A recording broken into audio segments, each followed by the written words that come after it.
Organising का first class अपने start करते हैं।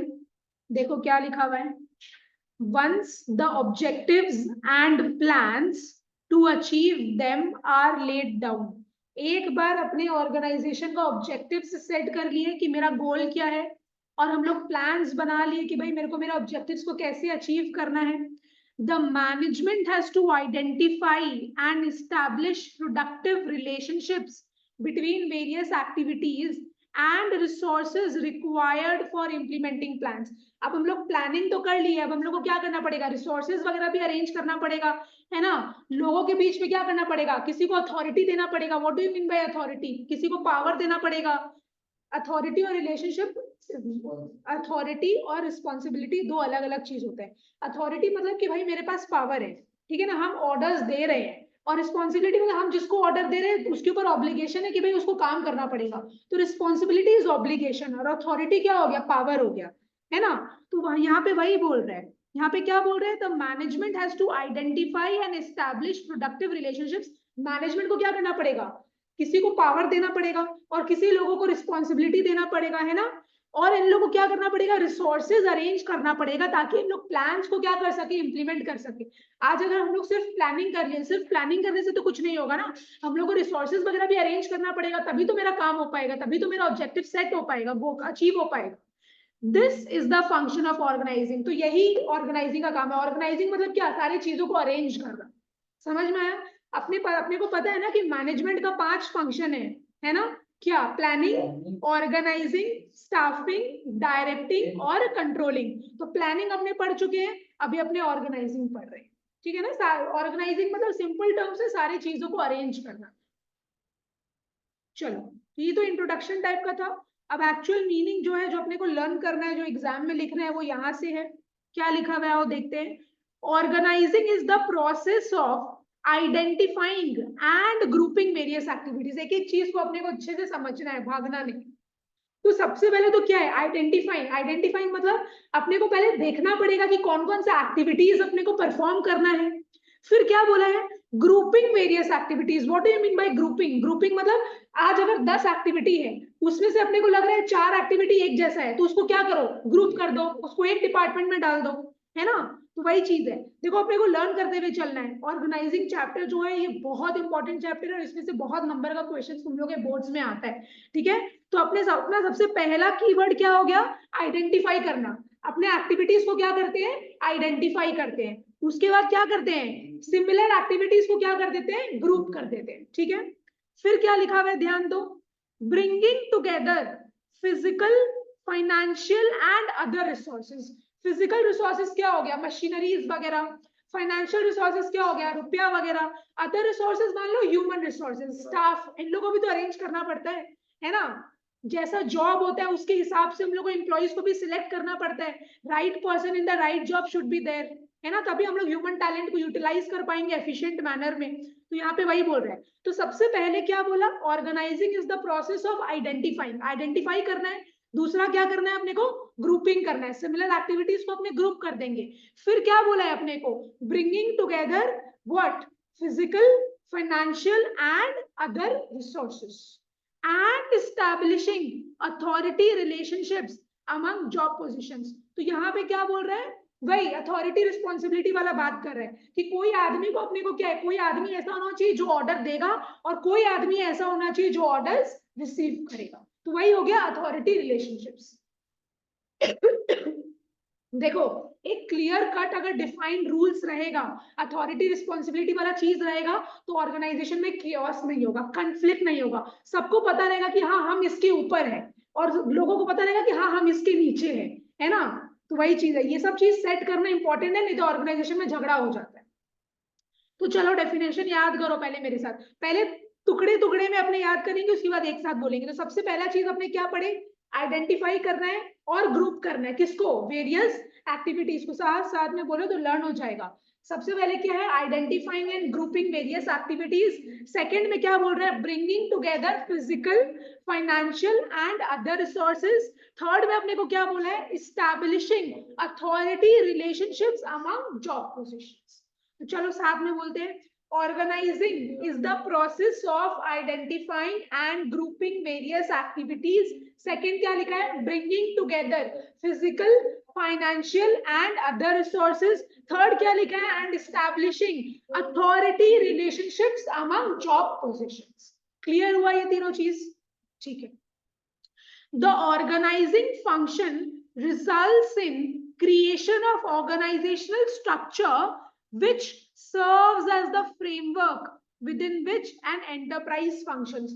तो बेसिकली हम लोग ये मैनेजमेंट का जो ऑर्गेनाइजिंग वाला फंक्शन है इसमें इन लोग क्या करते हैं, इन लोग इसमें एक स्ट्रक्चर सेट कर ले रहे हैं और उसी स्ट्रक्चर के अंदर में इन लोगों को क्या करना पड़ता है, काम करना पड़ता है. वो जो स्ट्रक्चर इन लोग सेट कर लिए उसके बियॉन्ड इन लोग जाके काम नहीं करेंगे, वो स्ट्रक्चर को ही इन लोगों को क्या करना है, फॉलो करना है. मान लो ये स्ट्रक्चर क्या हो गया, ये एस्टैब्लिश रूल्स एंड रेगुलेशंस हो गया. इस रूल्स एंड रेगुलेशंस के अंदर ही इन लोग को अपना काम परफॉर्म करना है. सारा एक्टिविटीज इसी रूल्स एंड रेगुलेशंस के हिसाब से फॉलो हो, right. The aim of organising is to enable people to work together for a common purpose. तो हम लोग ये स्ट्रक्चर क्यों सेट करें, ताकि लोग क्या है, सब मिलजुल कर काम करें एक कॉमन पर्पस के लिए, है ना. आज ऑर्गेनाइजेशन का तो एक ही ऑब्जेक्टिव है कि भाई मान लो मेरे को 10,000 पीस क्या है अगले साल तक शर्ट प्रोड्यूस करना है, ये उन लोग का टारगेट है, यही इन लोग का भी ऑब्जेक्टिव है. तो ऑर्गेनाइजेशन में जितने भी लोग काम कर रहे हैं सबका क्या है, वही एक ऑब्जेक्टिव है, तो वो उनका कॉमन पर्पस हो गया, है ना. अब वही कॉमन पर्पस को पूरा करने के लिए क्या है, अलग अलग तरीके का सब चीज प्लानिंग किया जाता है. It is concerned with building up a framework. What do you mean by framework? Framework means structure. It is concerned with building up a framework or structure of tasks and authority relationships. तो basically हम लोग organizing वाले function में क्या कर रहे हैं, हम लोग एक structure बैठा रहे हैं. क्या चीज का structure, कि भाई कौन कौन सा task अपने perform करेंगे, कौन कौन सा activities अपने perform करेंगे और किसको किसको authority देंगे और किसके पास responsibility है, right?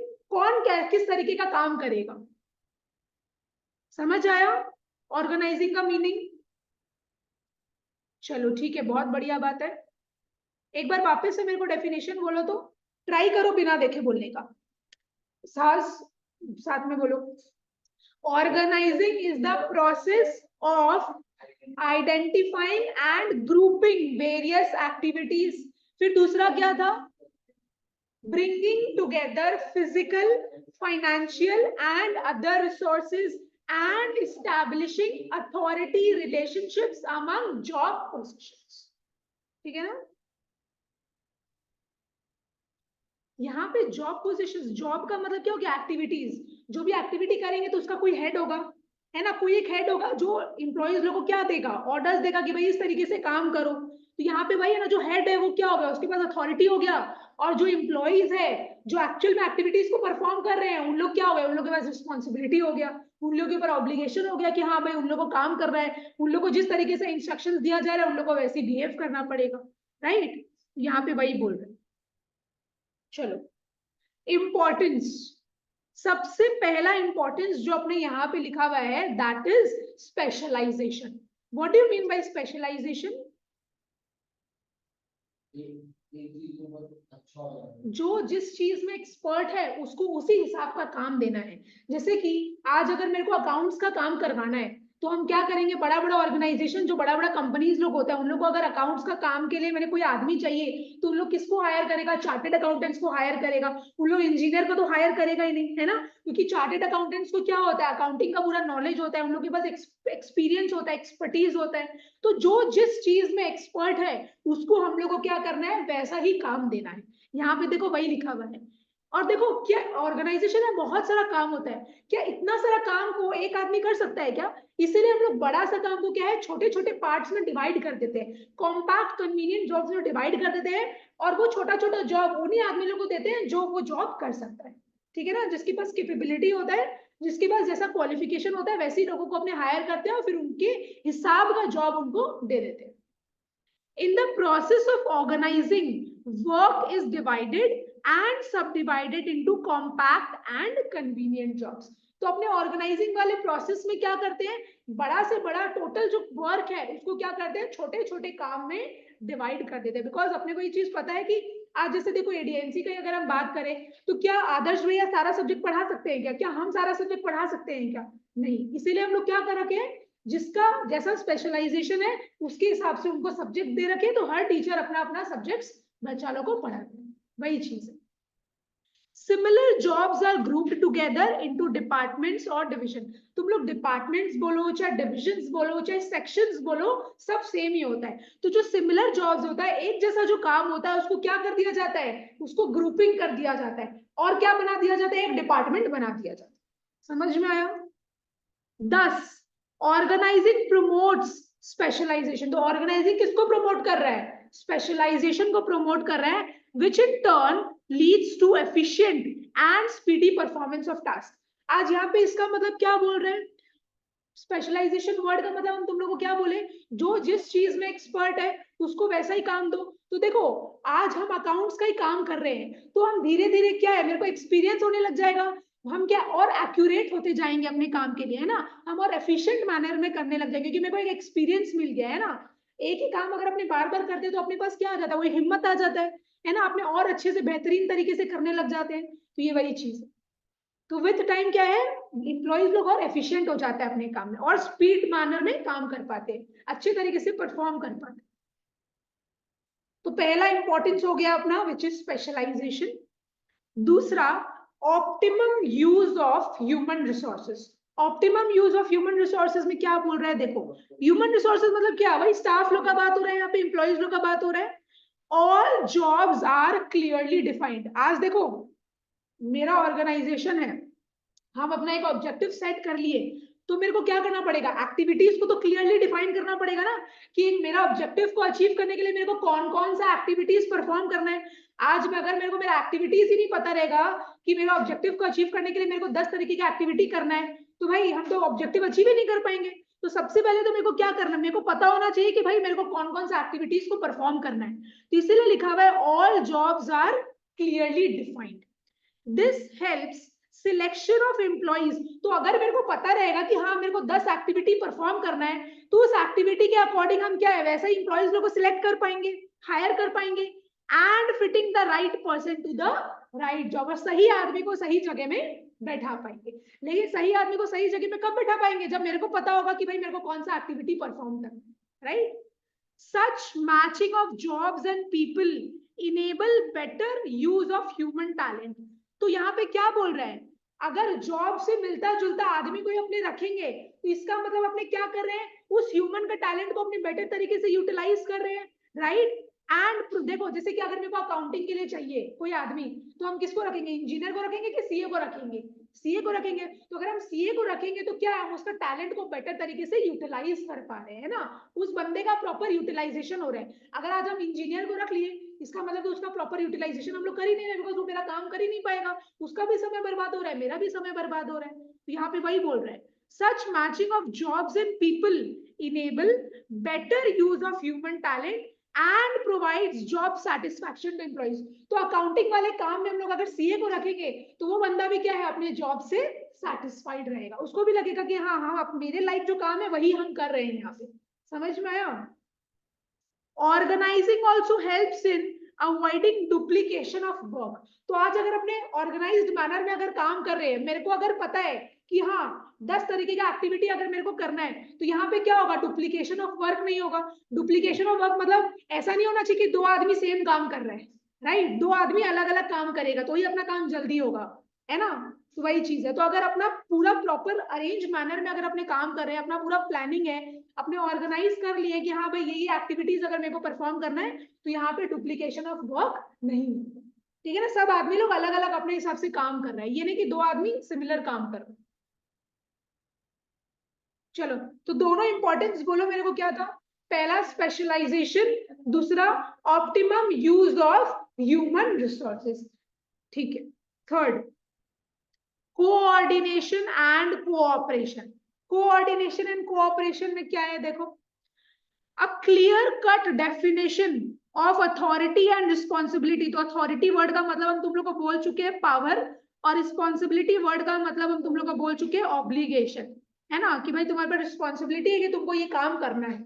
तो क्या लिखा हुआ है, a clear cut definition of authority and responsibility of each manager minimises confusion and conflict. तो यहाँ पे अगर जैसे देखो टॉप लेवल का भी मैनेजर लोग होता है, मिडिल लेवल होता है उसके भी मैनेजर्स होते हैं, लोअर लेवल होता है उसका भी मैनेजर्स होता है। किसके पास अथॉरिटी ज्यादा रहता है? जो टॉप लेवल में उसके पास ज्यादा रहता है।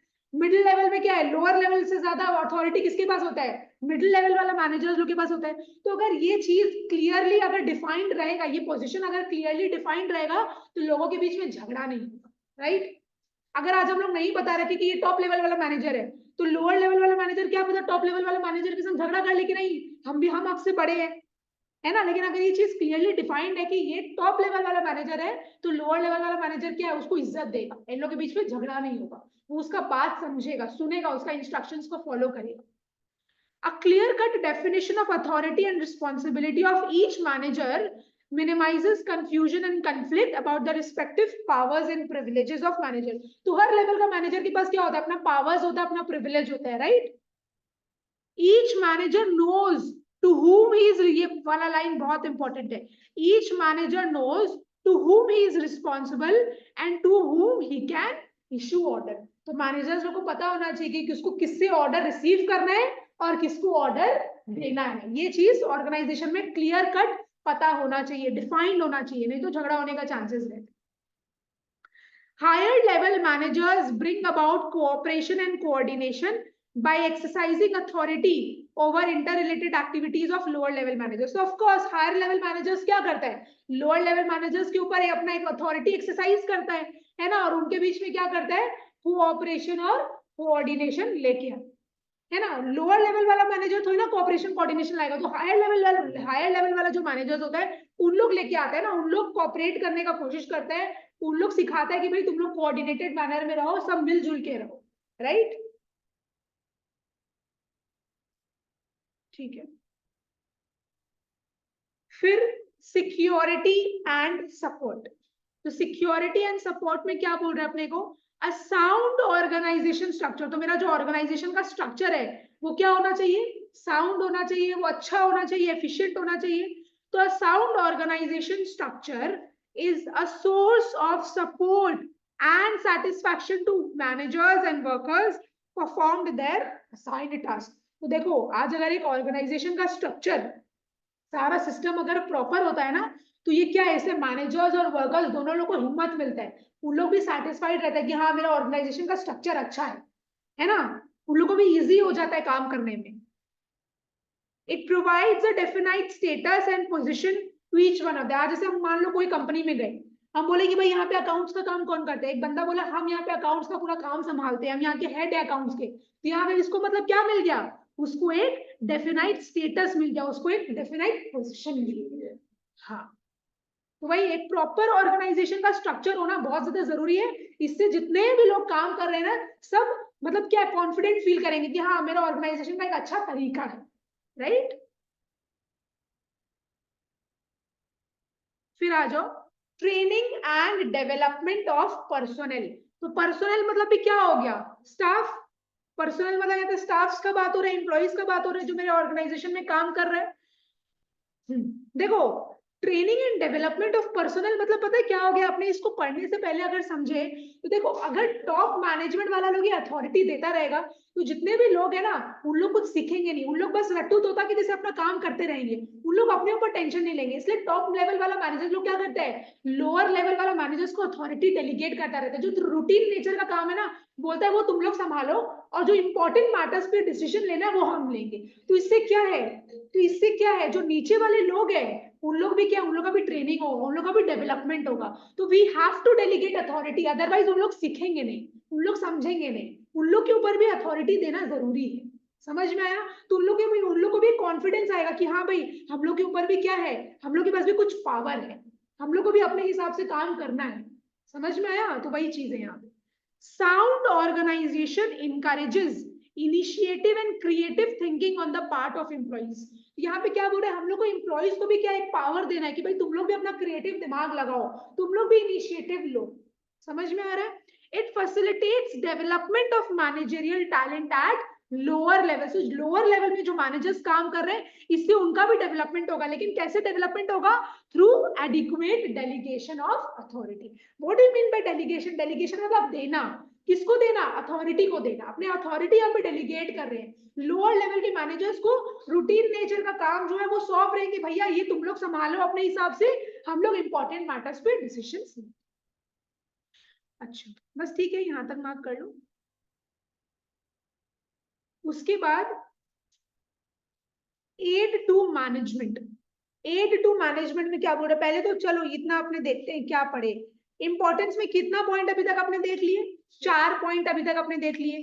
पहला क्या था? स्पेशलाइजेशन। स्पेशलाइजेशन मतलब जिसके पास जो एक्सपर्टीज है उसके हिसाब से उसको काम करवाना है। दूसरा, optimum use of human resources, मतलब right person should be there in the right job, है ना? अपने को सही जगह पे सही आदमी को बैठाना है। इससे क्या होगा? उनका डेवलपमेंट होगा, है ना? इसी का मतलब अपने उस आदमी को अच्छी तरीके से यूटिलाइज कर रहे हैं, उसका ऑप्टिमम यूटिलाइजेशन हो रहा है। थर्ड क्या है? Coordination and cooperation. सबको क्या है? मिलजुल के काम करना है, कोऑर्डिनेशन एंड कोऑपरेशन। फिर क्या बोल रहे हैं? Security and support.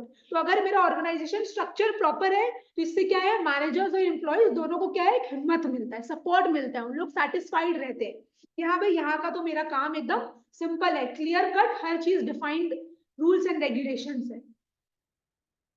फिर आपने क्या देखे? Training and development of personal. तो उन लोग का पर्सनल मतलब स्टाफ का डेवलपमेंट किस तरीके से हो पाएगा? Through adequate delegation of authority. ये सब इंपॉर्टेंट कीवर्ड्स है, ये सब नहीं लिखेगा ना तो फिर मार्क्स कट जाएगा। चलो अब आ जाओ aid to management. Aid to management देखो क्या बोल रहा है? Organisation focuses managerial attention on the achievement of enterprise objectives. इसका मतलब क्या है बताओ मेरे को, ट्राई करो बोलने का। यहाँ पे ऑर्गेनाइजेशन मतलब वो ऑर्गेनाइज एंटरप्राइज का बात नहीं कर रहा है, यहाँ पे ऑर्गेनाइजिंग वाला ऑर्गेनाइजेशन को बात कर रहा है। ऑर्गेनाइजिंग फंक्शन जो अपने पढ़ रहे हैं ना, यहाँ पे उसका बात कर रहे हैं।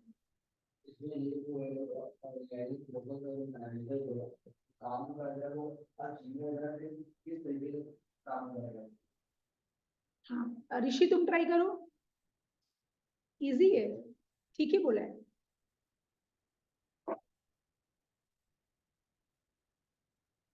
आज हम लोग ऑर्गेनाइजिंग, ये हम लोग चीज अरेंज क्यों कर रहे हैं इतना? ताकि मेरा जो एंटरप्राइज का ऑब्जेक्टिव्स है वो अचीव हो जाए, है ना? तो ऑर्गेनाइजिंग का मेन फोकस किसके ऊपर है? मैनेजर्स के ऊपर है ना? उन्हीं उन्हीं लोग क्या करता है? लोगों के थ्रू काम करवाता है अपना, है ना? तो उन लोग क्या करता है? पहले चीजों को पूरा अरेंज कर लेता है, हर चीज डिसाइड कर लेता है, उसके हिसाब से क्या करता है? इन लोग अपना ऑर्गेनाइजेशन का ऑब्जेक्टिव्स को अचीव करता है, राइट? तो वही लिखा हुआ है, organisation focuses managerial attention on the achievement of enterprise objectives. It provides mechanism. तो ऑर्गेनाइजिंग बेसिकली की जो ऑर्गेनाइजिंग फंक्शन है ये क्या हो गया? एक स्ट्रक्चर, एक मैकेनिज्म हो गया for directing all the work activities and human efforts towards organisational goals. मतलब इस लाइन का मतलब, इस मैकेनिज्म के थ्रू क्या करते हैं मैनेजर्स? लोगों को पूरा डायरेक्शन दे रहे हैं कि भाई किस हिसाब से काम करना है ना? उन लोग बता रहे कि भाई लोगों को किस हिसाब से अपना एफर्ट्स पुट इन करना है ताकि क्या हो सके? गोल्स अचीव हो सके। It also enables the management to predict work activities of, बस यहाँ तक छोड़ दो, ये वाला जरूरी नहीं है, बस यहाँ तक लिख लो, यहाँ तक मार्क कर लो, बस सफिशिएंट है।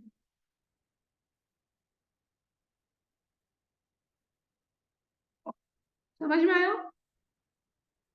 चलो एक बार ट्राई करो मेरे को बोलने का definition. Organizing is the process of identifying and grouping various activities. दूसरा, bringing together physical, financial and other resources and establishing authority relationships among job positions. ठीक है, अब स्टेप्स में आओ। स्टेप्स, तो स्टेप्स अपने को पता है, अपने उल्टा फुल्टा तरीके से नहीं पढ़ सकते, लाइन वाइज मैनर में अपने को क्या है पूरा समझना पड़ेगा। सबसे पहला क्या है? Division of work. हम यहाँ पे भी लिखते रहते हैं ताकि जब अपना कंप्लीट हो जाएगा तो अपना इस चार्ट के थ्रू अपने कर लेंगे। सबसे पहला क्या है? डिवीजन ऑफ वर्क, मतलब पूरे एक काम जो है उसको क्या है अपने को छोटे छोटे पार्ट्स में बांट देना, ठीक है, चलो देखो यहाँ पे क्या लिखा है। The first step in organizing is to divide the total work to be done into specific jobs. तो जो भी अपने को टोटल काम करना है उसको क्या कर रहे हैं, अपने छोटे छोटे कॉम्पैक्ट जॉब्स में बांट दे रहे हैं, तोड़ दे रहे हैं। यहाँ पे dividing the work into jobs is necessary, पूरा का पूरा टोटल वर्क को छोटे छोटे जॉब्स में डिवाइड करना जरूरी है। क्यों? Because the entire work can not be done by one individual, because एक ही आदमी ऑर्गेनाइजेशन का सारा काम नहीं कर सकता, इसीलिए क्या करते हैं, अपने बड़ा सा काम को छोटे छोटे पार्ट्स में डिवाइड कर देते हैं। Division of work facilitate specialization of efforts and skill. तो यहाँ पे वही बात हो रहा है, हम लोग क्या करते हैं, यहाँ पे वर्क को डिवाइड कर दे रहे हैं, और हम लोग क्या कर रहे हैं, यहाँ पे जो काम जो बंदा कर सकता है, जिसके पास एक्सपीरियंस है, जिसके पास एक्सपर्टीज है, उसी को अपने सौंप देते हैं, है ना।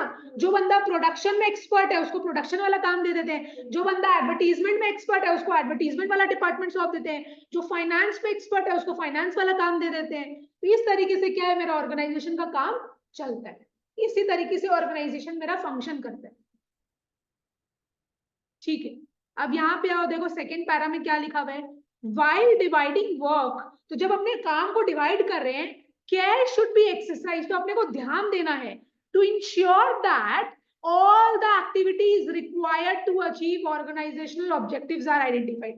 तो अपने को ये ध्यान देना है कि एक ऑब्जेक्टिव्स को अचीव करने के लिए जो जो एक्टिविटीज अपने को परफॉर्म करना है, सारा एक्टिविटीज पे अपना ध्यान होना चाहिए। अगर एक आध एक्टिविटीज में अगर छूट गया तो अपना जल्दी से जल्दी गोल्स अचीव नहीं हो पाए। तो जब अपने एक्टिविटीज को डिवाइड कर रहे हैं, अपने को ध्यान देना है कि सारा एक्टिविटीज हो रहा है ना, मेरे ऑर्गेनाइजेशन में कोई एक्टिविटी छूट तो नहीं गया ना।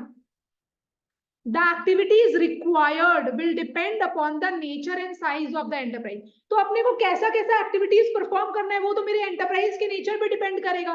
जैसे कि मान लो आज मेरा रिटेल स्टोर है, तो रिटेल स्टोर में क्या अपना ये वाला फंक्शन होगा क्या, मैन्युफैक्चरिंग का फंक्शन होगा क्या, नहीं, वहां पे उसका जरूरत नहीं है।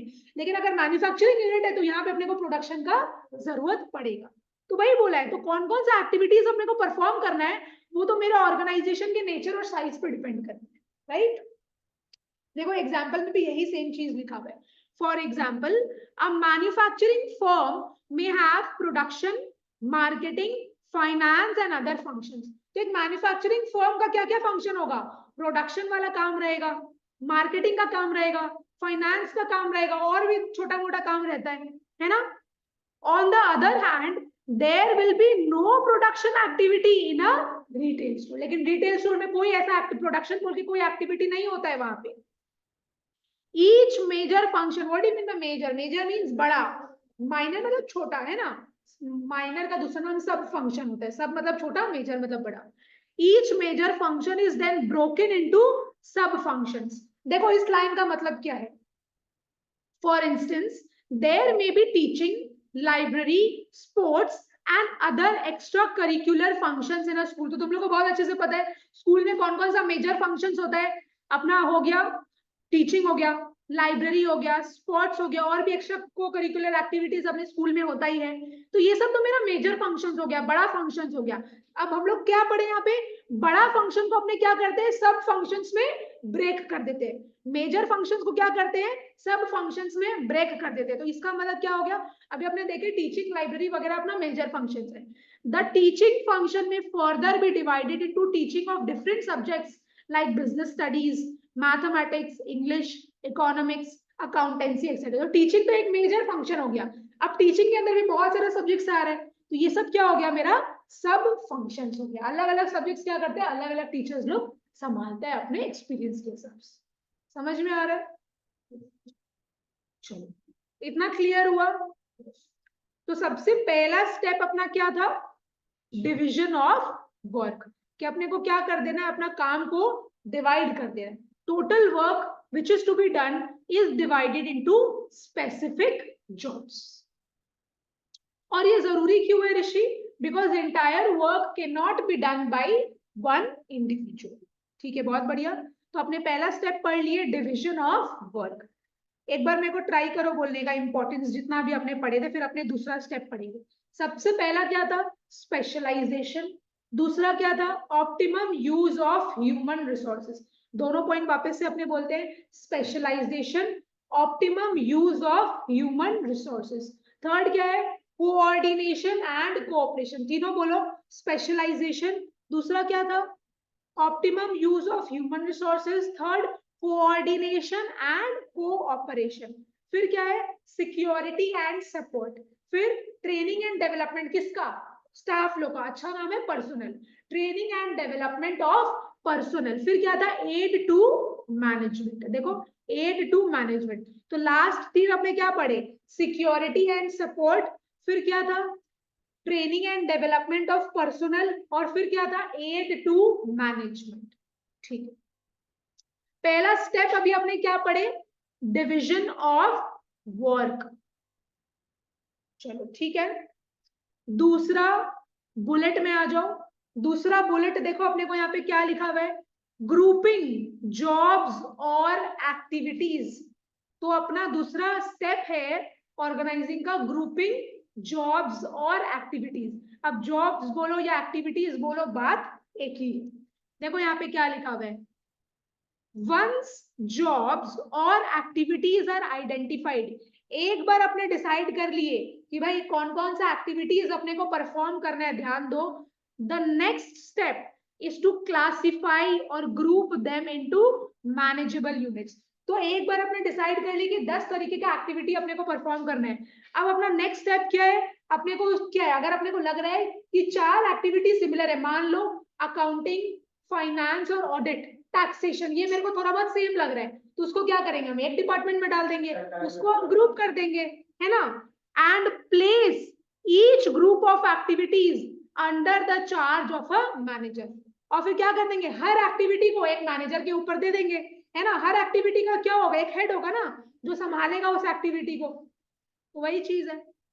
सिमिलर और related activities are combined and grouped into larger units called departments, divisions और सेक्शंस। हम लोग एक जैसा एक्टिविटी को क्या कर देंगे? ग्रुप कर देंगे, है ना? उस चीज को क्या बोल देंगे? उस हेड को क्या बोल देंगे? अपने डिपार्टमेंट बना देंगे उस चीज का। तो डिपार्टमेंट बोलो चाहे डिविजन बोलो चाहे सेक्शन बोलो, बात तो एक ही है। This process of grouping activities called departmentation. तो ये जो प्रोसेस है मेरा, जिस तरीके से हमने एक्टिविटीज को ग्रुप करते हैं, उसी को क्या बोलते हैं? डिपार्टमेंटेशन, है ना? तो वही है, जैसे कि सेल्स और क्या बोलते हैं ना, मार्केटिंग, थोड़ा बहुत काइंड ऑफ सिमिलर ही हो गया। तो बहुत सारा ऑर्गेनाइजेशंस क्या करता होगा, इसका मान लो एक ही डिपार्टमेंट, बड़ा सा डिपार्टमेंट बना दिया। तो वही है, जिस तरीके से अपने एक्टिविटीज को ग्रुप करते हैं, इस प्रोसेस को अपने क्या बोलते हैं? डिपार्टमेंटेशन। समझ आया? चलो अब देखो क्या लिखा हुआ है। जॉब्स में be grouped into departments in various ways. यहाँ पे क्या बोल रहे हैं? ध्यान दो, एक बार समझ जाएगा इस लाइन का मतलब। One popular method of grouping, एक पॉपुलर मेथड अपने को बता रहे हैं यहाँ पे ग्रुपिंग का, क्या है? Is on the basis of functions which an organization undertakes to achieve its objectives. आज ऑर्गेनाइजेशन क्या करता है? अलग अलग तरीके का फंक्शंस परफॉर्म करता है। क्यों अलग अलग तरीके का फंक्शंस परफॉर्म करता है? ताकि उनका ऑब्जेक्टिव्स अचीव हो जाए। तो यहाँ पे वही बोल रहे हैं, one popular method of grouping is on the basis of functions. देखो यहाँ पे क्या बोल रहे हैं, फॉर एग्जाम्पल डिपार्टमेंट्स में भी क्रिएटेड फॉर मैन्युफैक्चरिंग, मैन्युफैक्चरिंग का भी क्या होता है? एक डिपार्टमेंट होता है। मार्केटिंग का भी क्या होता है? एक डिपार्टमेंट होता है। फाइनेंसिंग का भी क्या होता है? एक डिपार्टमेंट होता है। तो ये सब क्या है? एक ऑर्गेनाइजेशन का अलग अलग फंक्शंस है। तो यहाँ पे देखो वही बोला है, क्या बोला है यहाँ पे? One popular method of grouping is on the basis of functions. अपने फंक्शंस के बेसिस में भी क्या करते हैं? ग्रुपिंग करते हैं, राइट? तो ये सब तो अलग अलग फंक्शन हो गया ना, मार्केटिंग, फाइनेंस, मैन्युफैक्चरिंग, सब अलग अलग फंक्शंस हो गया। इसी के बेसिस में क्या कर रहे हैं? अपने ग्रुपिंग भी कर रहे हैं। कि मैन्युफैक्चरिंग एक ग्रुप हो गया मेरा, मतलब मान लो एक डिपार्टमेंट हो गया, मार्केटिंग एक ग्रुप हो गया, एक डिपार्टमेंट हो गया, फाइनेंस एक ग्रुप हो गया, एक डिपार्टमेंट हो गया। तो फंक्शंस के बेसिस में भी क्या करते हैं? अपने ग्रुपिंग करते हैं। A second method of creating departments, तो second method क्या है ग्रुप करने का, डिपार्टमेंट्स क्रिएट करने का? is on the basis of type of products। तो प्रोडक्ट्स के टाइप के बेसिस में भी क्या करते हैं? अपने डिपार्टमेंट्स क्रिएट करते हैं। जैसे कि एग्जांपल देखो क्या लिखा हुआ है, an enterprise producing foods, textiles and cosmetics. एक एंटरप्राइज है जो फूड भी बना रहा है, जो टेक्सटाइल्स भी बना रहा है, जो कॉस्मेटिक्स भी बना रहा है। तो ये 3 अलग अलग टाइप हो गया ना। तो यहाँ पे क्या कर रहे हैं? अपने टाइप्स ऑफ प्रोडक्ट्स के बेसिस में भी क्या कर रहे हैं? डिपार्टमेंट्स क्रिएट कर दे रहे हैं कि ये मेरा फूड का डिपार्टमेंट है, ये मेरा टेक्सटाइल्स का डिपार्टमेंट है और ये मेरा कॉस्मेटिक्स का डिपार्टमेंट है। हाँ, वो एक अलग हो जाएगा, वो सब डिपार्टमेंट्स हो जाएगा मान लो। हाँ, तो ये मेरा 3 अलग अलग क्या हो गया, डिपार्टमेंट्स हो गया। तो यहाँ पे बोलने का मतलब वही है, टाइप्स ऑफ प्रोडक्ट्स के बेसिस पे भी क्या करते हैं, अपने डिपार्टमेंट्स को क्रिएट करते हैं, राइट। ठीक है, तो अपना पहला स्टेप क्या था, डिविजन ऑफ वर्क। सबसे पहले तो काम को क्या करना है, डिवाइड करना है। उसके बाद अपने काम को डिवाइड कर लिए, अब जो एक जैसा काम है उसको क्या करना है, अपने को ग्रुप कर देना है। यहाँ पे वही है, सेकेंड पॉइंट क्या है अपना, ग्रुपिंग जॉब्स और एक्टिविटीज। समझ आया। सबसे पहला क्या है, total work which is to be done has to be divided into specific jobs. काम को डिवाइड कर दिए, अब जो सिमिलर जॉब्स अपने को लग रहा है उसको क्या कर दो, ग्रुप कर दो। तो ग्रुपिंग जॉब्स और एक्टिविटीज। क्लियर। अब ध्यान दो क्या लिखा हुआ है, while grouping activities। तो जब हम लोग एक्टिविटीज को ग्रुप कर रहे हैं, the following factors should be kept in mind। तो अपने को कुछ कुछ ऐसा चीज होता है which has to be kept in mind। देखो सबसे पहला चीज यहाँ पे क्या लिखा हुआ है, there should be adequate specialization so that work is performed efficiently, right। तो यहाँ पे हम लोग को क्या करना है कि मान लो अगर प्रिंटिंग वाला काम है, अगर हम शर्ट बना रहे हैं, प्रिंटिंग करना है, तो जो आदमी बटन करता है, बटनिंग कर रहा है, जो बटन लगाता है, क्या वो प्रिंटिंग का काम कर सकता है, उसके पास उस चीज का क्या है, स्पेशलाइजेशन नहीं है। तो जो बंदा प्रिंटिंग कर सकता है वैसा ही तो आदमी को लेके आना पड़ेगा ना, तभी तो वो अपना काम क्या है, एफिशिएंटली कर पाएगा, है ना, वेस्टेज नहीं करेगा, रिसोर्सेज का ध्यान देके कर पाएगा प्रोडक्टिव मैनर में। तो यही है, स्पेशलाइजेशन वाला चीज बहुत इंपॉर्टेंट है। Division of work should be there. Clear. दूसरा, grouping of activities should facilitate coordination among different departments। तो कोऑर्डिनेशन होना चाहिए। अब अगर हम तुम लोग को एग्जांपल दे प्रोडक्शन डिपार्टमेंट और सेल्स डिपार्टमेंट का, तो सेल्स डिपार्टमेंट ये डिसाइड किया कि मेरे को क्या करना है, 1000 टी शर्ट बेचना है इस महीने में।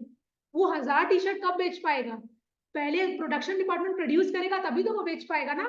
तो दोनों डिपार्टमेंट में क्या होना चाहिए, कोऑर्डिनेशन होना चाहिए, कोऑपरेशन होना चाहिए, तभी काम अच्छे से हो पाए।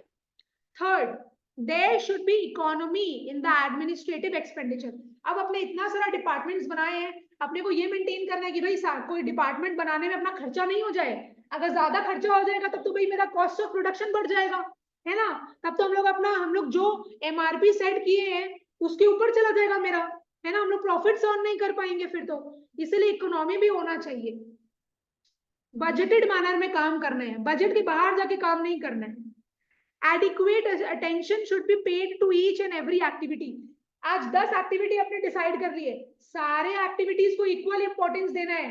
ये नहीं कि 2-3 एक्टिविटी को अपने ध्यान ही नहीं दिया, वो ठीक है कर लेंगे करके छोड़ दिए।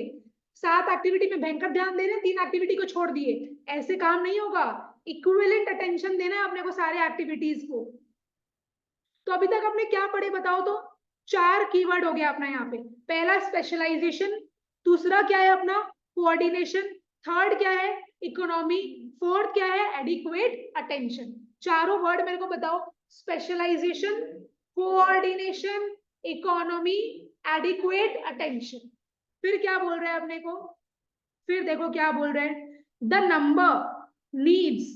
What do you mean by number, number मतलब यहाँ पे बोल रहे हैं एम्प्लॉइज का बात कर रहे हैं। आज मान लो मेरे को ऑर्गेनाइजेशन में 10 एम्प्लॉय चाहिए, हम 20 एम्प्लॉय रख रखे हैं, क्या उसका मतलब है कोई, क्या हम लोग प्रोडक्टिव मैनर में काम कर रहे हैं, क्या हम लोग एफिशिएंटली काम कर रहे हैं, नहीं।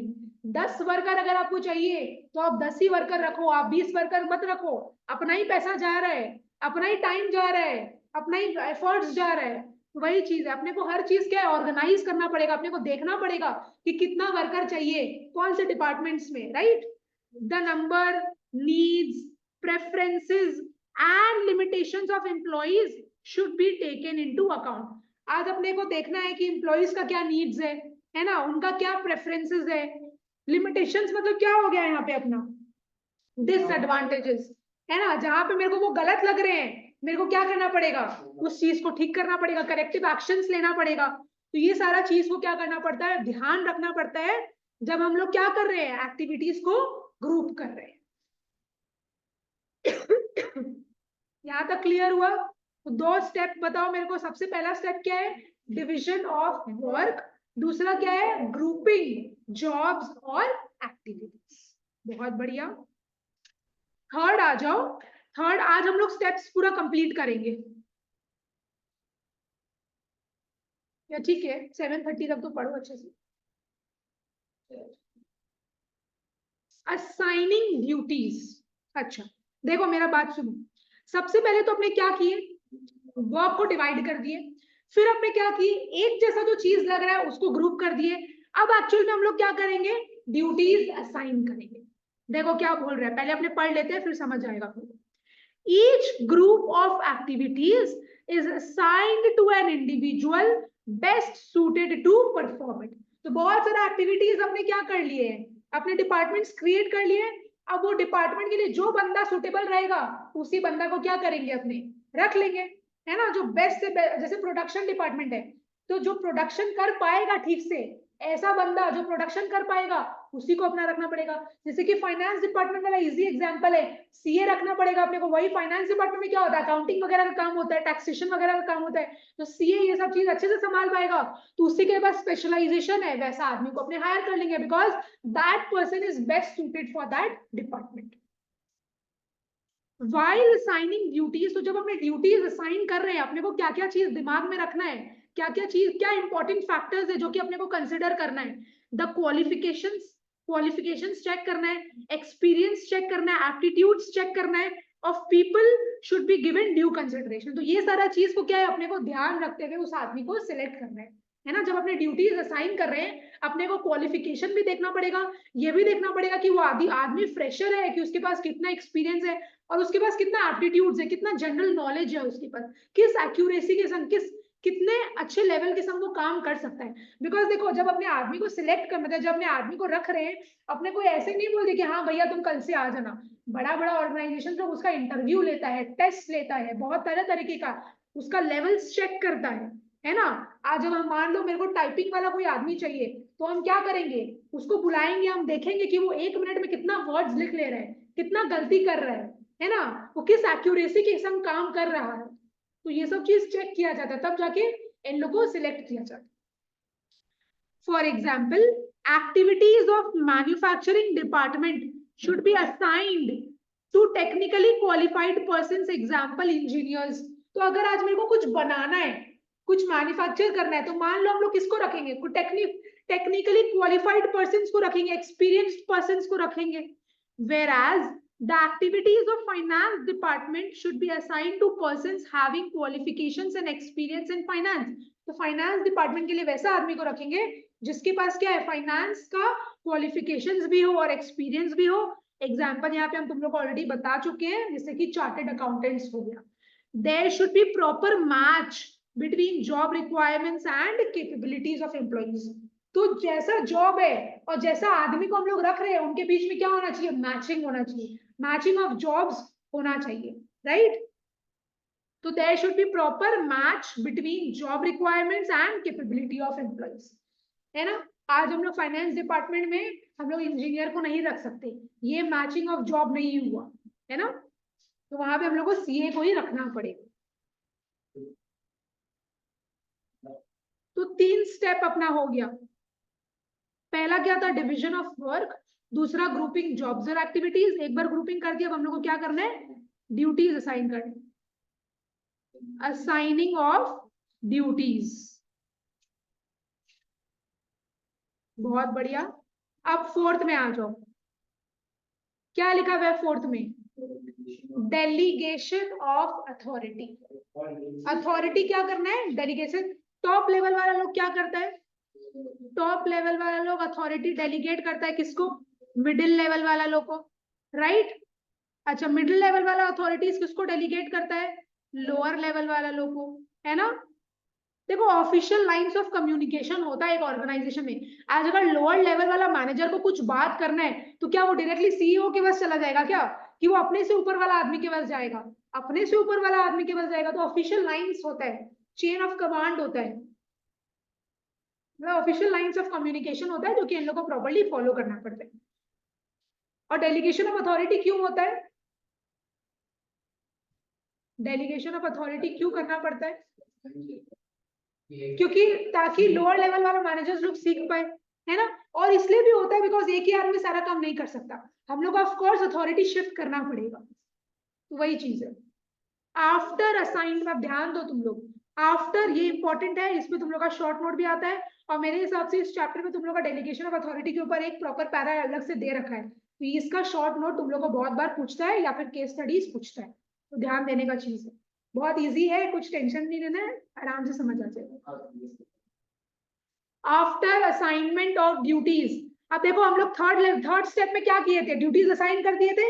अब ड्यूटीज असाइन करने के बाद यहाँ पे क्या बोल रहे हैं, after assignment of duties appropriate authority is delegated to each individual। एक बार हम लोग ड्यूटीज असाइन कर दिए, हम लोग को अब क्या करना पड़ेगा, अथॉरिटी डेलीगेट करना पड़ेगा। एग्जाम्पल देखो यहाँ पे क्या बोल रहा है, हो गया। For example, the production manager is given the authority to purchase materials.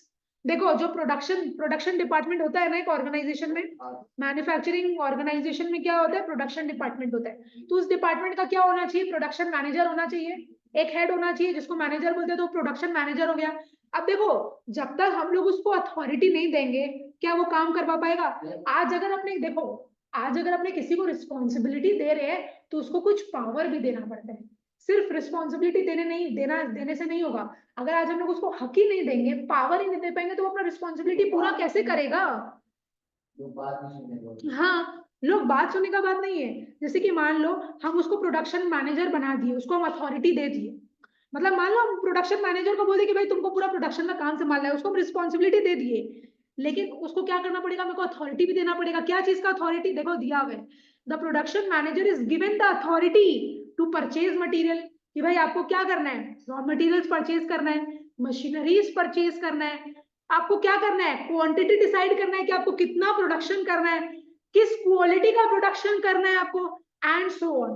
तो सिर्फ उसके ऊपर रिस्पॉन्सिबिलिटी देने से नहीं हुआ कि भाई आपको बस प्रोडक्शन करना है, आपको उसके ऊपर अथॉरिटी भी देना पड़ेगा उसको कि भाई आप अच्छा रॉ मटेरियल्स अपने हिसाब से खरीद लो, मशीनरीज, रिक्वायर्ड मशीनरीज वगैरह खरीद लो, ये आप डिसाइड करो कि आपको एक महीने में कितना क्वांटिटी बनाना है, किस क्वालिटी का आउटपुट बनाना है, तो ये सब अथॉरिटी उनको देना पड़ता है, तब जाके वो लोग अपना रिस्पॉन्सिबिलिटीज को पूरा कर पाए, ठीक है ना। Without such authority, a person cannot carry out the assigned job। तो अगर हम लोग उनको अथॉरिटी नहीं देंगे तो बंदा अपना काम नहीं कर पाएगा। तो एक पर्सन जिसको हम लोग रिस्पॉन्सिबिलिटी दे रहे हैं has to be given the required authority so that he can do his work efficiently। Delegation of authority is therefore an essential step in the process of organizing। तो अथॉरिटी को delegate करना ये organising वाले process में क्या है, एक essential step है। A chain of command from the top manager to the individual at the lowest level is created through delegation of authority. देखो आज यहाँ पे क्या हो रहा है, टॉप लेवल वाला है, मिडिल लेवल वाला है, लोअर लेवल वाला है, 3 लेवल है। तो यहाँ पे क्या कर रहा है, टॉप लेवल वाला क्या कर रहा है, अथॉरिटी डेलीगेट कर रहा है मिडिल लेवल वाला लोग को, मिडिल लेवल वाला क्या कर रहा है, लोअर लेवल्स को अथॉरिटी डेलीगेट कर रहा है। तो यही तो चेन ऑफ कमांड हो गया ना, है ना। इसी हिसाब से तो कम्युनिकेशन फ्लो कर रहा है। कम्युनिकेशन किस तरीके से फ्लो करेगा, टॉप से लोअर कि लोअर से टॉप, दोनों तरीके से फ्लो करता है। आज अगर लोअर लेवल वाला उसको कुछ प्रॉब्लम हो गया तो वो क्या करेगा, मिडिल लेवल वाले लोग को बोलेगा, मिडिल लेवल वाला किसको बोलेगा, जाके टॉप लेवल वाले लोग को बोलेगा। तो इसी हिसाब से क्या हो गया, आज अगर कोई इंस्ट्रक्शंस देना है तो इंस्ट्रक्शंस कौन सेट करता है, टॉप लेवल वाला, वो किसको पास ऑन करेगा, मिडिल लेवल को, और मिडिल लेवल वाला फिर किसको पास ऑन करेगा, ग्राउंड में जो वर्कर्स फॉलो मैंने काम कर रहे हैं उनके मैनेजर्स लोग को वो इंस्ट्रक्शंस पास करेगा। तो यहाँ पे वही लिखा हुआ है, chain of command from the top manager to the individual at the lower level is created through delegation of authority। अगर टॉप लेवल वाले लोग को कुछ बोलना है लोअर लेवल वाला लोग को, तो उसका मैनेजर को बोलेगा ना, वो जाके वर्कर लोग को थोड़ी ना सीईओ बात करेगा, सीईओ थोड़ी ना वर्कर लोग से बात करता है। तो यही अथॉरिटी डेलीगेट करना पड़ता है, इसी हिसाब से क्या है, चेन ऑफ कमांड वाला प्रोसेस फॉलो होता है। The various managerial positions are grouped into different levels। आज एक चीज देखो, आज देखो ये डिफरेंट लेवल हो गया ना, ये top level, middle level, lower level, ये क्या हो गया, डिफरेंट लेवल हो गया। तीनों में क्या है, मैनेजर्स लोग हैं, और इनका पोजीशन सेम है कि डिफरेंट है? इनका पोजीशन डिफरेंट है। लोअर लेवल वाला के पास इसका पोजीशन कम है, मिडिल लेवल वाला के पास इनसे ये अपर पोजीशन है, और टॉप लेवल वाला तो एकदम ही ऊपर पोजीशन वाला हो गया। ये लोग हायर रैंक का आदमी हो गया, हायर ऑफिशियल्स हो गया। यहाँ पे वही लिखा है, the various managerial positions are grouped into different levels of authority. इन तीनों के पास क्या है, इन तीनों का अथॉरिटी का लेवल डिफरेंट है। इनके पास सबसे ज्यादा अथॉरिटी है, इसके पास इससे कम है, और इन लोग के पास इससे भी कम है ना। इन लोग का अथॉरिटी का पोजीशंस मैटर कर रहे हैं, यहाँ पे लेवल्स डिफरेंट है, which is called hierarchy. Hierarchy क्या हो गया, लेवल। और ऑर्गेनाइजेशन में क्या होता है, 3 लेवल होता है। It means a definite ranking order, है ना। तो ज्यादा रैंक किसके पास है, टॉप लेवल के पास, और सबसे कम रैंक किसके पास है, लोअर लेवल्स वाले लोग के पास। इन अ हायरार्की मतलब सिंपल सा बात है, level the ranking of managerial positions is done by granting different degrees of authority to different positions। तो यहाँ पे क्या बोल रहा है, सिंपल सा बात है, अलग अलग लेवल्स होता है, और हर लेवल के पास क्या होता है, अपना अपना पोजीशंस होता है। अलग अलग डिग्री क्या बोल रहे हैं यहाँ पे, डिफरेंट डिग्रीज ऑफ अथॉरिटी, मतलब इसके पास ज्यादा अथॉरिटी, इसके पास उससे कम अथॉरिटी, इसके पास उससे कम अथॉरिटी। तो अथॉरिटी का क्या हो गया यहाँ पे, डिफरेंट डिग्रीज हो गया, है ना। Top managerial positions have more authority than middle and lower managerial positions. जो टॉप लेवल में जो मैनेजर्स लोग काम कर रहे हैं, उनके पास ज्यादा अथॉरिटी रहता है। किससे ज्यादा अथॉरिटी रहता है, मिडिल और लोअर लेवल वाला लोग से। Authority flows from top to bottom of the hierarchy in a graded manner। तो अथॉरिटी कहाँ से कहाँ फ्लो करता है, टॉप से बॉटम की बॉटम, मतलब ऊपर से नीचे के नीचे से ऊपर। अथॉरिटी ऑफ कोर्स ऊपर से नीचे आएगा, है ना, टॉप टू बॉटम। अथॉरिटी थोड़ी ना नीचे से ऊपर जाता है, अथॉरिटी तो इन लोग के पास ज्यादा रहता है ना। तो इस मैनर में क्या है, अपना अथॉरिटी का लेवल पास ऑन हो रहा है। As it flows downwards it decreases in its content gradually. तो अथॉरिटी जैसे जैसे नीचे आ रहा है, वैसे वैसे क्या हो रहा है, उसका लेवल कम होता जा रहा है। बिकॉज इन लोग के पास क्या है, सबसे कम अथॉरिटी है, इन लोग के पास सबसे ज्यादा अथॉरिटी। तो जैसे जैसे अपने नीचे आएंगे, अथॉरिटी वाला चीज क्या होता रहेगा, कम होता रहेगा। चलो ठीक है, पारस होता है ना,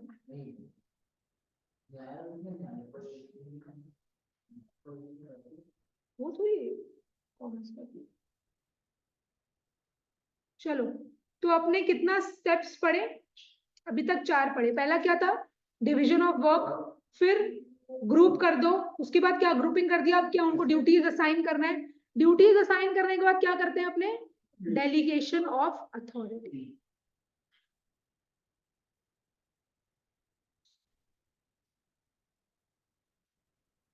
डेलीगेशन ऑफ अथॉरिटीज, फिर आओ उसके बाद लास्ट में क्या बोल रहे हैं, कोऑर्डिनेटिंग एक्टिविटीज। अब सब हम लोग डेलीगेट वगैरह दे दिए, डेलीगेशन कर दिया अथॉरिटी वगैरह का। अब सारे लोगों के बीच में क्या होना चाहिए, कोऑर्डिनेशन होना चाहिए, सबको सिंक्रोनाइज्ड मैनर में, कोऑर्डिनेटेड मैनर में, इंटीग्रेटेड मैनर में क्या करना है, काम करना है। देखो यहाँ पे क्या लिखा है, द एक्टिविटीज एंड एफर्ट्स, ध्यान दो एक बार, the activities and efforts of different individuals, अलग अलग इंडिविजुअल्स जो काम कर रहे हैं, काम संभाल रखे, आर देन प्रॉपर्ली सिंक्रोनाइज्ड। ठीक है, सारे लोगों का क्या है, जितने भी लोग हैं जो एक्टिविटीज को परफॉर्म कर रहे हैं, उन लोगों के बीच में क्या होना चाहिए, उन लोग अपना काम को मिला जुला के अच्छे मैनर में काम करेगा। अगर हम लोग अच्छे मैनर में अच्छे तरीके से बात करें तो यूनिटी, है ना, यूनिफाइंग मैनर में काम करना है। Interrelationships between different positions are clearly defined so that everybody knows from whom he is to take orders and to whom he can issue order। अगर clear cut definition रहेगा तो यहाँ पे पता रहेगा कि भाई किससे order लेना है और किसको order देना है ना। Coordination in the working of different departments and individuals is necessary for teamwork and efficient performance। तो अगर हम लोग को क्या बोल रहे हैं यहाँ पे, अगर अच्छे से टीम में काम करना है, अगर एफिशिएंटली परफॉर्म करना है, तो सारे इंडिविजुअल, सारे डिपार्टमेंट्स में जितने भी लोग काम कर रहे हैं, सबके बीच में, सबके वर्किंग में क्या होना चाहिए, कोऑर्डिनेशन होना चाहिए। जैसे हम तुम लोगों को प्रोडक्शन और सेल्स डिपार्टमेंट का बताएं, प्रोडक्शन डिपार्टमेंट क्या करेगा, प्रोड्यूस करेगा, तभी तो सेल्स डिपार्टमेंट बेच पाएगा। As in production department produce करेगा तो मार्केटिंग डिपार्टमेंट क्या कर पाएगा, मार्केटिंग कर पाएगा, और फिर सेल्स डिपार्टमेंट को ज्यादा प्रॉब्लम नहीं होगा सेल्स करने में। तो सबको क्या है, मिलजुल के रहना है, right. An organization is a network of relationships. पहले हम यहाँ पे लिख देते हैं, अभी क्या था अपना लास्ट वाला स्टेप्स क्या था, पूरा चीज बोलो, कोऑर्डिनेटिंग एक्टिविटीज,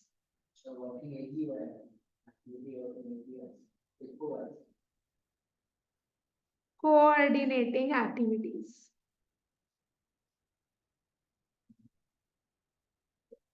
चलो पहले तो एक बार स्टेप्स से फटाफट याद। डिविजन ऑफ वर्क, फिर ग्रुपिंग जॉब्स और activities, third assigning duties, fourth delegation of authority, fifth अपने क्या पढ़े, कोऑर्डिनेटिंग एक्टिविटीज। ठीक है, बस इसका जो अंदर का चीज है वो अपने को पढ़ना है। An organization is a network of relationships among individuals working together in an enterprise. तो देखो आज एक ऑर्गेनाइजेशन में क्या है, बहुत सारे इंडिविजुअल्स काम कर रहे हैं, तो उनके बीच में क्या एक नेटवर्क बन जाता है ना, एक अलग अलग रिलेशनशिप्स क्रिएट हो जाते हैं। तो इसीलिए लिखा हुआ है यहाँ पे, एक organization is an organization is what, it is a network of relationships. तो बस सिंस इतने सारे इंडिविजुअल्स काम कर रहे हैं तो उनके बीच में एक रिलेशनशिप एस्टैब्लिश हो जाता है। These relationships are of two types. अब यहाँ पे जो रिलेशनशिप्स का बात हो रहा है वो दो तरीके का है, एक है फॉर्मल और एक है इनफॉर्मल। तो there are two type of relationships, एक है फॉर्मल रिलेशनशिप्स और एक है informal. What do you mean by formal, formal means for official, जैसे सुपीरियर सबऑर्डिनेट का थोड़ा ऑफिशियल रिलेशनशिप, और इनफॉर्मल होता है फ्रेंडली रिलेशनशिप्स। लोगों के बीच में क्या होता है ना, आपस में हम लोग सोशल इंटरेक्शंस के कारण क्या होता है, आपस में फ्रेंड्स बन जाते हैं, फिर जब छुट्टी रहता है तब पार्टी वार्टी करने चले जाते हैं, तो इनफॉर्मल चीज हो गया। The authority relationships created by management are called formal relationships. तो टॉप मैनेजमेंट जो यहाँ पे रिलेशनशिप्स क्रिएट कर रहा है ना, कि भाई किसको पावर देना है, किसको अथॉरिटी देना है, किसको रिस्पॉन्सिबिलिटी देना है, वो हो गया फॉर्मल फॉर्मल रिलेशनशिप। भाई जो मैनेजमेंट सेट कर रहा है वो फॉर्मल तरीका हो गया, वो फॉर्मल रिलेशनशिप्स हो गया। The relationships arising as a result of social interaction, और वो रिलेशन जो अपने क्रिएट कर रहे हैं सोशल इंटरेक्शंस के कारण, वो हो गया अपना इनफॉर्मल रिलेशन। जैसे ट्यूशन में सारे बच्चे आते हैं, फिर उनके बीच में क्या होता है, अपना रिलेशनशिप जग जाता है, तो वो हो गया इनफॉर्मल रिलेशनशिप। ठीक है, fine. Therefore there are two types of organizations, पहला है फॉर्मल ऑर्गेनाइजेशंस और दूसरा है इनफॉर्मल ऑर्गेनाइजेशंस। ठीक है, तो दो तरीके का जो ऑर्गेनाइजेशन है, फॉर्मल और इनफॉर्मल ऑर्गेनाइजेशंस, वही अपना नेक्स्ट टॉपिक है जो कि अपने क्या करेंगे, नेक्स्ट डे स्टार्ट करेंगे। ठीक है, आज अपने यहीं तक रहने देते हैं। चलो क्लास अपने एंड करते हैं।